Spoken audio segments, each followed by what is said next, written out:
Hi mga kapatid, magandang gabi. Ito nga may ibabahagi na naman ako sa inyo tungkol sa Biblia, sa Josue.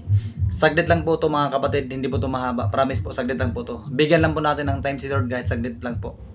Sige po. Kaya basahin po natin mga kapatid sa Josue 24 verse 5. Isinugo ko si Moises at si Aaron. Sa pamamagitan ng mga salot ay pinahirapan ko ang mga Egipsyo. Pagkatapos ay inilabas ko kayo roon.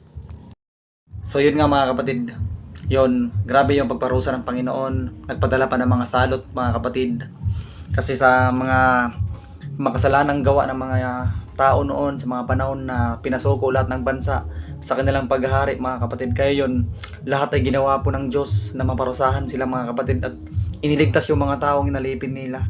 Yun lang po mga kapatid, pagpalain po tayo araw-araw. Salamat po sa panonood nyo. Huwag nyo po sana kalimutan mag-follow, mag-like, mag-share at saka comment po. Salamat po mga kapatid, ingat po tayo palagi. God bless.